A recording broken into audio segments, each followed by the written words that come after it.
Ошо өзүм узаттым, өзүм жуудум, өзүм кепиндедим, жаназасын өзүм окудум, көргө өзүм алып кирдим, өзүм көмдүм. Ошону менен мен университетимдин эшиги жабылды.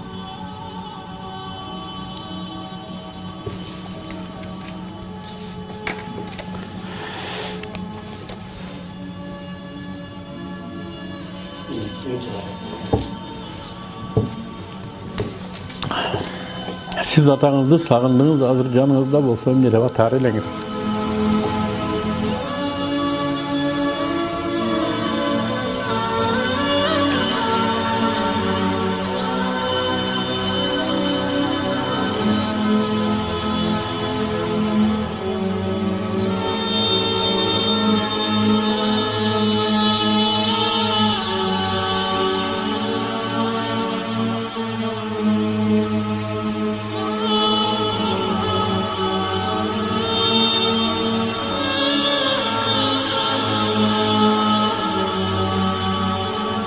Ыйлай бердим, бышкырып ыйлай бердим, кечирим сурайм.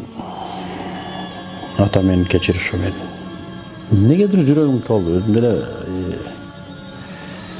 түшүнбөйм азыр.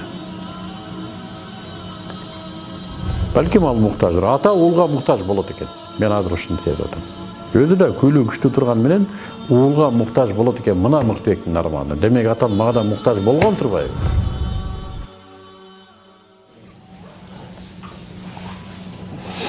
Атаңыздын бул дүйнөдөн өткөнүнө канча убакыт болду дейт. 8 сентябрь күнү 2017 жылдын 8 сентябрь болду.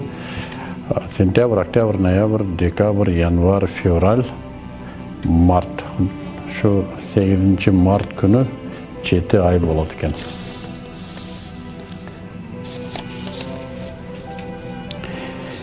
Экинчи суроо. Кайсы темада көбүрөөк сүйлөшчү элеңиз? Сизди эмне деп атачу? Атам мени Мыкыш дейт эле.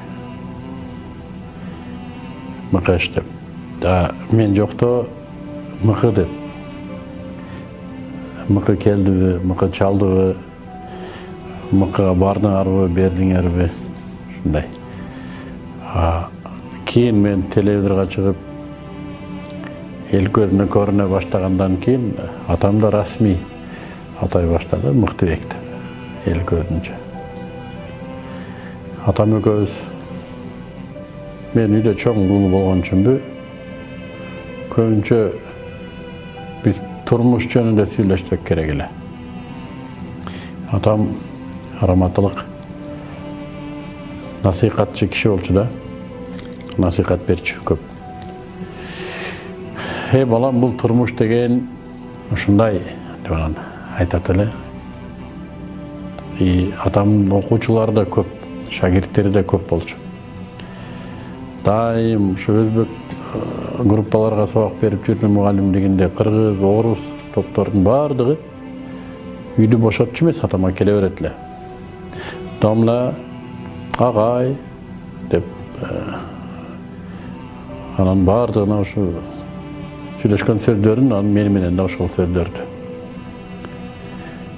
Анан мени мындай көп көзөмөлдөчү. Атам көп урушчу.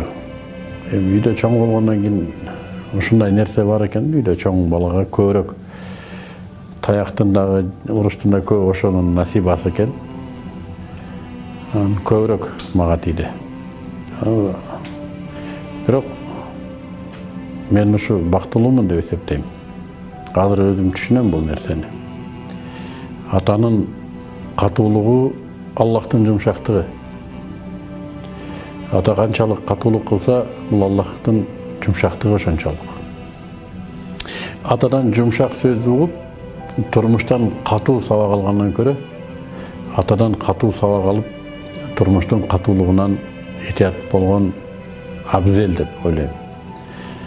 Атам урушканда мен өйдө туруп укчумун. Канча балалуу болбойн, канчалык эл тааныган адам болбойн, атам мен ал жагым карачу эмес, урушканда. Ушу жаш баладай туруп алдында телефондон сүйлөштүм да, мен өйдө туруп сүйлөшчүмүн, кандай өйдө туруп калганымды да билбейм өзүм. Бул ушу атамдын мага болгон сүрү мендеги.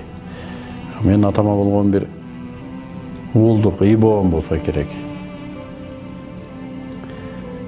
Кийин атам менен ажыраштык эми ошентип. Анын үстүнө атам 15 жылдай жатып калды ооруп. Эң мага керектүү болгон учур атам ооруп калды да. Бирок аталыгын жоготкон жок. Атам жаным. Алдында отуруп сүйлөй берчүмүн кээде. Жаш бала окшоп. Угуп отура берчү. Атам сөздөн калганына көп болгон. Акыркы жылдары сүйлөбөй калган такыр. Акыркы убакта жылбай да калды, кыймылдабай да калды. Ошо мен көзөтөрүнөн бир 15 күндөй мурда бардым, атам көргөнү барып.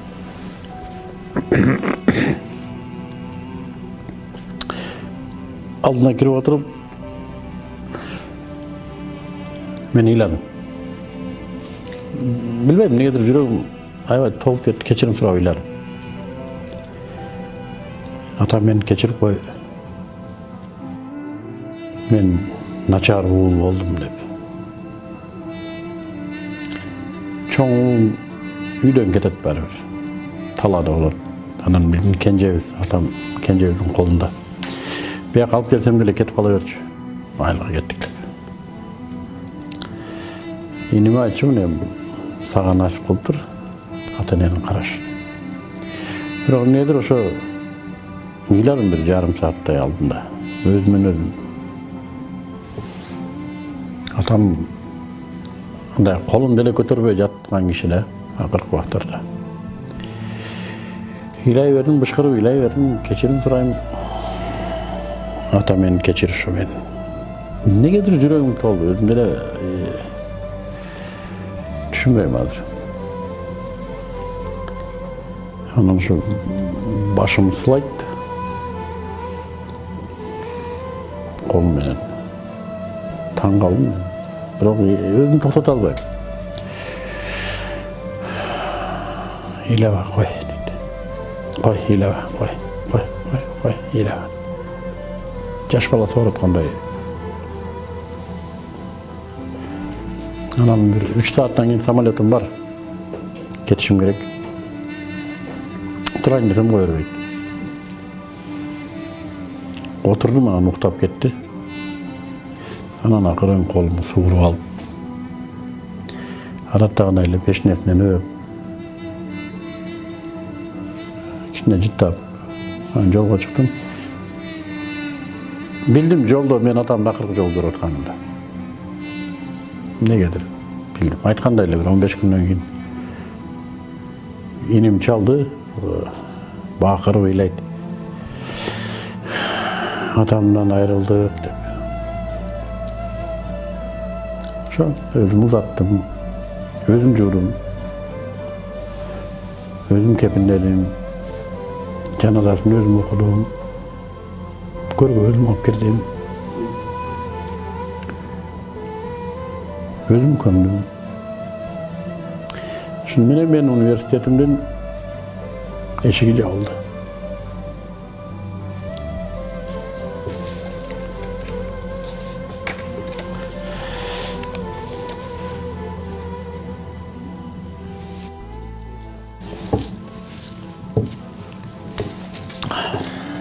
Siz atağınızı sağındınız, hazır canınızda bolsa emniyet var, tarihleniz.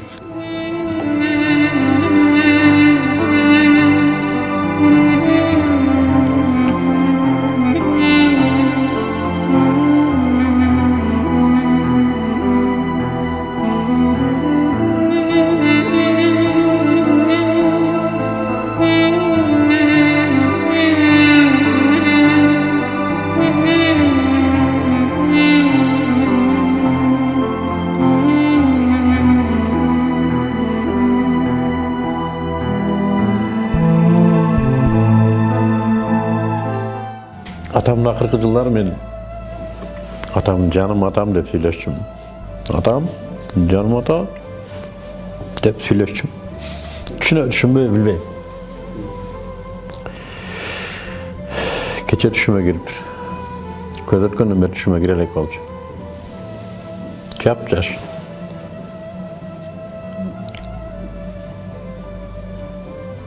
Kana deyip canımızda bolsa. Bu uğullar akmak boladı ekenmiz. Biz uğullar akmak boladı ekenmiz. Men közüm ötkenden keyin bilesin deçiler.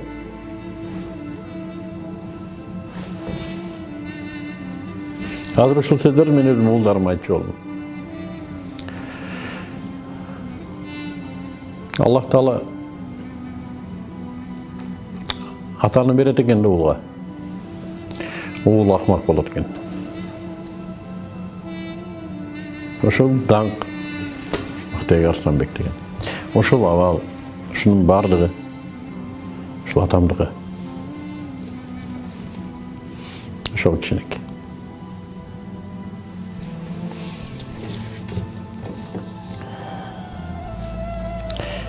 Ata bul siz üçün kim?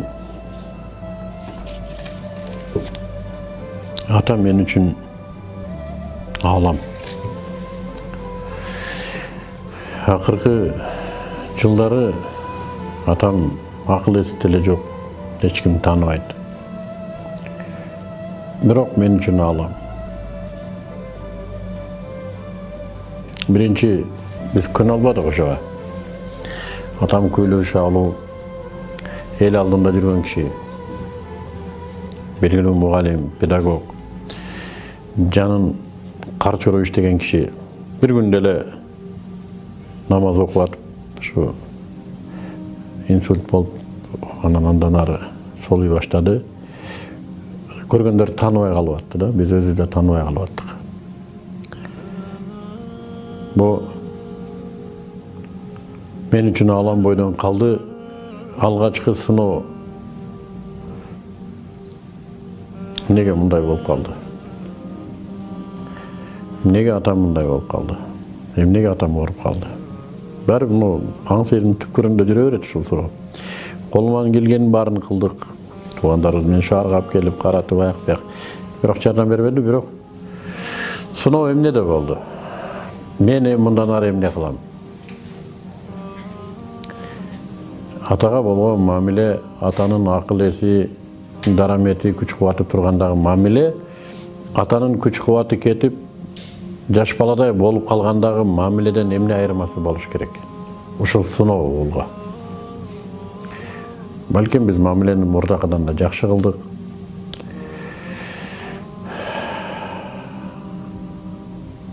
Атаны өз урматында узатуу сыноо. Мен үчүн атам кеткенден кийин анын үстүнө караганда жетим болгону оор болот экен. Жаштыкта көп шагда билинбейт. Атам көз өткөндөн кийин кокусунан менин желкеме ошол алам келип түштү. Эми мен көтөрүшүм керек болуп калды.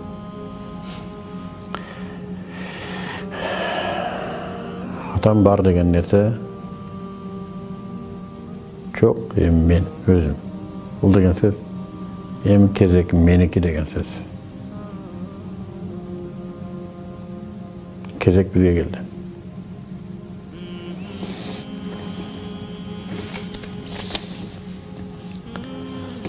Атаңыздын кайсыл сөзүн көп эстейсиз дейт. Мен 80-жылы атам Раматылык 8 класты бүткөм, шаарга келип таштады. Мен айтам, атам эркек. Азыр 8 класста баланы короого чыгаргандан коркушат, короодо адашып кетет деп. Атам мени ошол жерге алып келди. Бир окууга тапшырдык. 8 класста бүткөндөн ошол жерге жанагы айыл чарба иштеринде таштап кетти. Ошо кетер алдында бир кичинекей 20 тыйындык блокнот сатып алды да мени отургузуп жаз деди. 22 пункттан турган эрежелерди жаздырды мага. Мен эч качан ушак айтпайм. Бирөөнүн сөзүн бирөөгө ташыбайм. Мен эч качан бирөөнүн мүлкүн албайм. Мен эч качан калп айтпайм. Сымал 22 эрежени мага жаздырды. Сагат 20 мүнөт жатта ушуну деди. Мен жаттадым. Айтып бер деди. Айтып бердим. Birazdan keyin dagы ayt dedi. Dagы ayттым. Ошентип кечке чейин бир 10 жолу кайталап дебейм. Анан эртеси мен ошол айыл чарба иштери болуп аткан жерге алып барып таштады да, лагердин алдында. Кайталачы дагы деди. Дагы кайталадым. Балам, сен Арстанбектин баласысың деди. Алдагыны күндө кайтала деди. Күндө эртең менен кайтала. Менин сага бергеним ушул деди. Ушуну мен көпкө кайталап жүрдүм. Кийин үйлөнүп, бала чакалы болгондон кийин. Кийин ал блокнот каяка жоготтум билбейм, ушул менин немем го. Шалтыруктугуман бир жакта жоготтум, бирок атам кийин да ошол сөздөрдү сурайт эле да. Мен сага окууга алып барганда жазып бердим беле? Жаздырдым беле? Ооба. Эмнени айттың эле? Деп. Айтып атсам, азыр эмнени кылып атасың эми? Деп. Кийин түшүнсөм, атам мага ошондо Куранды жазып берип кеткен экен, жаздырып. Эркек кишиге керек болгон негизги Куран устундары. Атам сөздөр ошол. Урлук кылба, жалган айтпа, ушак айтпа. Ошондой. Адатта көп аткара турган жумушу кайсыл эле. Атам мугалим болчу. Раматылык. Жөнөкөй мугалим эмес. Чындыгында устаз жана устат болчу. Педагогиканын устаты болчу. Атам иштеген коллективде ошол доордо бүгүнкү сөз менен айтканда демилгечи жана новатор болчу. Өзү тарыхтан сабак берет эле. Түштүктө Жалал Абад чөлкөмүндө тарых музейин бир окуу жайдын базасында уюштурган ушу менин атам болду. Республика кыдырып жүрүп, бүт реквизиттерди, экспонаттарды жыйып, музей уюштуруп, ошол жерде илимий иримдерди уюштуруп, студенттер менен иштейт эле. Анын үстүнө да кошумча да иштейт эле. Жатаканада атам тарбия иштери боюнча директордун орун басары болуп турган кезде эсимде, мен бала кезде. Ушу окуу жайдын жатаканасында жашайт эле да. Үйгө келет, чай ичет, кетет. Барат ошол жерде студенттер менен ар бири менен иштейт эле. Ар бири менен иштейт. Сабагын текшеришет, кошо жасашат, урушканын урушат. Бирок мен бир нерседи эсимде. Атам катуу сүйлөгөн киши болчу өзү. Үнүн чыгарып. Анан кээде урушчу студенттерди. Ал кездин кишилер ошондой, же биз азыркы кезде биздин педагогдорду сүйсү-мүйсүгө үйрөтүп койду, билбейм. Биз деле мугалимдерден таяк жеп чоңойдук. Анан бирок бир да студентинин атама тарынганын мен уккан жокмун, эсимде жок. Азыр кезге чейин атамдын студенттери, атамдан окугандар азыр илимдин докторлугуна чейин жеткендер бар. Кээ бирлери менен жазышабыз, кээ бирлери менен сүйлөшүп калабыз. Ушундай бир мухаббат менен айтат. Агай бизди бир жолу мындай кылып урган. Агай бизди бир жолу мындай кылган, мындай деп урушкан. Ошол өмүр бою биздин эсибизде калды. Ошондон оңолдук деген сөздөр көп болгон.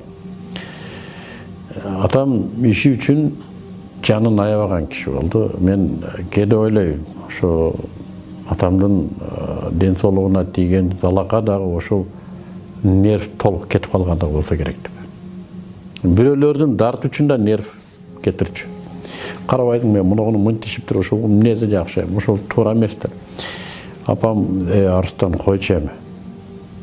Ошого да ушундай кейизиң мен.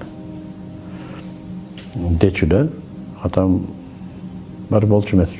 Каякта Совет Союзу ыдыраганда мен ойлойм, эч ким атамдай катуу жан күйгүзгөн жок да. Ушундай чоң империя дүңгүрөткөн, дүйнөнү дүңгүрөткөн империя көз алдында ыдырап кетти атам. аябай катуу алды ошо. Ошо өзү курулушуна, типтелишине мындай катышкан, ошонун ичинде бир бөлүгү болуп мээнет кылган түштүктөгү педагогикалык кадрлардын устаканасы болгон ишканасы Советтер Союзу ыдырагандан кийин таланып кетти. Буга да катуу кейди. Кадрлардын жана булат менен кадр келгендердин ушулардын баардыгына аябай катуу кейди. Ошолор аягында акырын атама катуу тийди окшойт да. Жанын аябаган киши болду иштен. Өткөндө дагы бир атамдан окуган студент менен отуруп калып көңүл айтып келиптир. Агайдын мен көз өткөндөн кийин ушу ойлодум, агай жумуш эле жеди окшойт деп айтты да. Биз агайдай берилген адамды көргөн эмеспиз деп. Адам өзүн да аяш керек экен. Şu atam özünü aябады. Атакеңиздин алдында кандай жумушту аткарам деп бирок аткара албай өкүнүп калгансыз. Мен бир иште кечигип калдым. Ушул менин арманым. Мен атамды ажыга алып бара албай калдым. Өзүм биринчи бардым, ажыга барганымдан максат ушу болду. Атама дуа кылам деп бардым. Намаз окусын деп. Алхамдулилла, Аллах дуамды кабыл кылдыбы же башка себеп болдубу? Аллах Таала насип кылып атам намаз окуду. Мен аябай кубанам, атам намазы менен кетти. Эркекче. Акыркы жылдары аябай катуу илимге отуруп, Куран дарыстарга катышып, өтө активдүү болуп жүрүп, анан ушу ооруп калды да.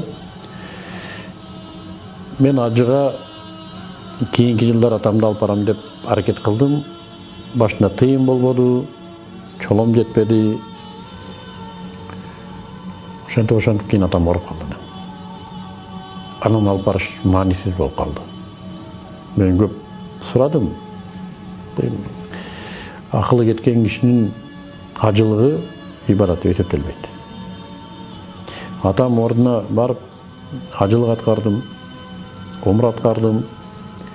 Бирок өзүм кучактап, колтугумда алып жүрүп, ибадат кылдыра албай калдым. Өзүм атама кызмат кыла албай калдым. Ажыга. Чүкөдөй чалды 7 уулу ортого алып тооп кылганын көрсөм, Кабанын тегерегинден 7 өмүрүм сыздайт. Кандай бактылуу уулдар буларга Аллах Таала атасына кызмат кылуу менен ажылык сапарында чогуу болууну насип кылыптыр. Арманда калбайын деп апамды алып бардым. Апамды алып барып ажылыгын кылдырдым, бирок байкуш атамды үлгүрбөй калдым. Ар барганда ушу атам менен сүйлөшүп отуруп эле, ата сизди ажылыкка алып барып келсем болот эле десем, деп койду. Ошо бала кезден атамдын алдында жүрбөдүм да. Окудум, үй бүлө курдум, биякта жүрүп, анын үстүнө Союз ыдырагандан кийин атам өзү сен Бишкекте эле тур балам, айылда элдин баары ичип кетти. Биякта иш жок деп мени жолотпой туруп алды өзү. Мынакта да аябай кыйынчылык.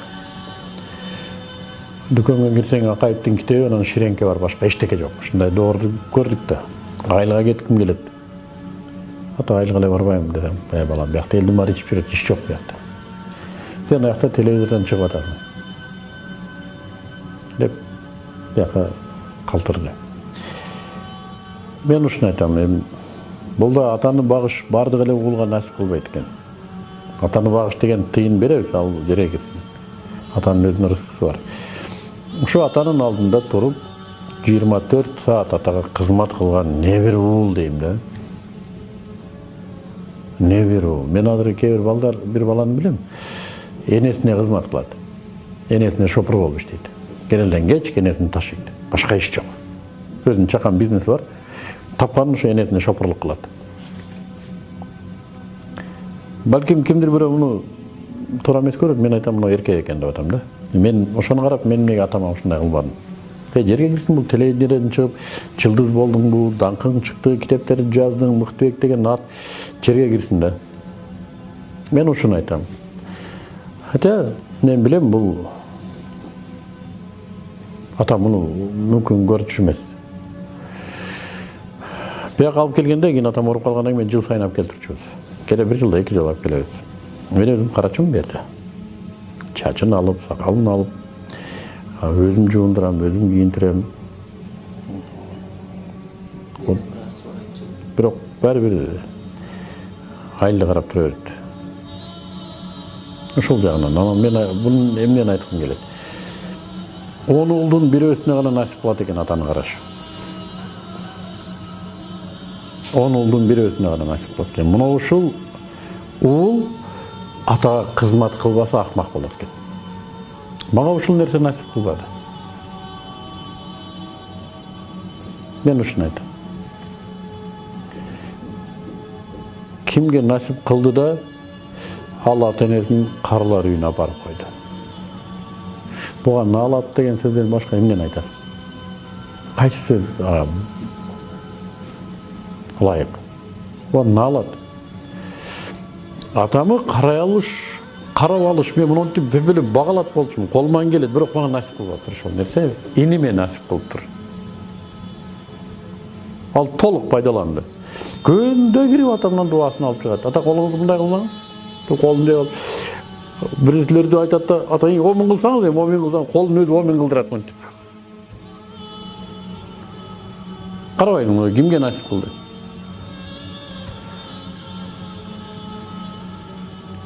Мына ушундай нерсе. Ата бир Аллахтын бергени. Маны көзөткөндөн кийин азыр ыйлаганым, менин армандарым бир тыйын. Bir tıyın.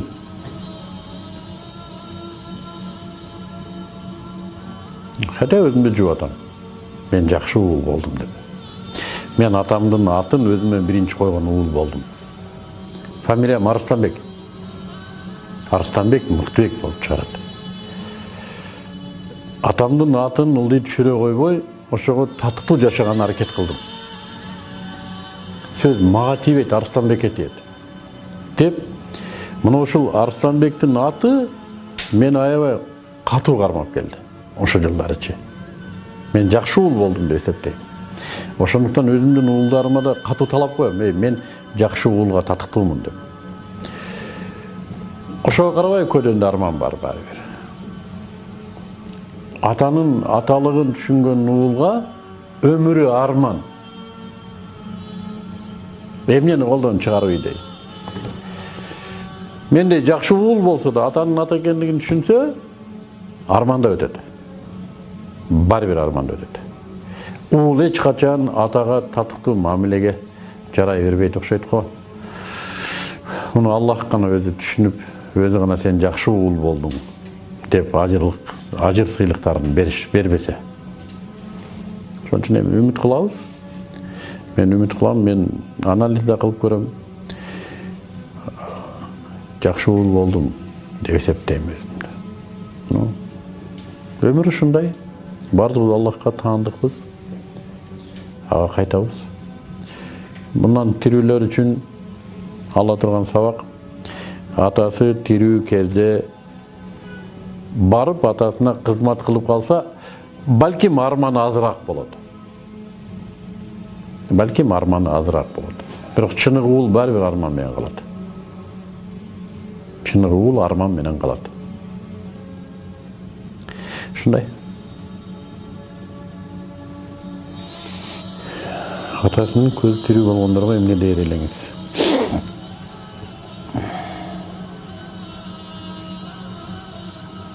Аллах субхану ва таала атага бир нерсе берген. Ал эч кимде жок. Аллах субхану ва таала энени бейиштин үстүнө коет. Эненин өзүнчө даражасы бар. Ата менен эки башка даража. Экөөнү теңдеген да туура эмес. Экөөнүн бир текчеде караган да туура эмес. Энени эне текчесинде карайсың, аял текчесинде, эне текчесинде. Энелердин ичинде энеге берген даража башка эч кимге берилген эмес. Атаны ата даражасында карасаң, атага берилген даража эч кимде жок. Эненин даражасы да атага жетпейт. Кыргыздан айланса болот, аябай таамай сөздөр бар. Таамай сөздөр айтылат. Атага Аллах Таала бир нерсени берген. Ата уулга дуа кылса, Аллах Таала пардасыз кабыл кылат. Ушуну атага берген. Жолоочуга берген, каргышка берген, да? Жамаатка берген. Бирок эң күчтүүсү атага. Ата айтканы айткан Аллахтын алдында. Уулуна айткан. Эгер уулуна наразы болсо, этеги көчүгүнө жетпей өтөт ал бала. Президент болсо да. Уулуна ыраазы болсо, ата, ал кедей болсо да бактылуу жашап өтөт. Мен мына биздин кыргыздын кайрадан намазга кайтып, кайрадан дин менен жашап атканын айтам, ушу аталар дуа кылган экен бизге бир кезде деп айтам. Бу уул болду да атасынын дуасын алып калбаса, бул бактысыздык. Мына маселе, эмнеге атага кызмат кылабыз, эмнеге атага жетпейбиз, эмнеге атам сыймыктансын дейбиз, эмнеге атам уят болбосун дейбиз. Атанын дуасын алып калыш үчүн, атанын ыраазылыгын алып калыш үчүн. Эне сөзү бок дейт, ата сөзү ок дейт. Атаныкы өтөт. Ата разы, Аллах разы дейт. Аллахтан кийинки эле өкүмдар ата. Ошондуктан атасы тирүүлөргө ошону көрөр замат чуркасын атасына. Көрөр замат чуркасын. Видеону өчүрбөй туруп чуркасын. Өзү биякта ресторан тандап тамак жейт, атасынын балким кийерге кепчи жоктур. Айылда. Балким ал муктаждыр. Ата уулга муктаж болот экен. Мен азыр ушуну сезип атам.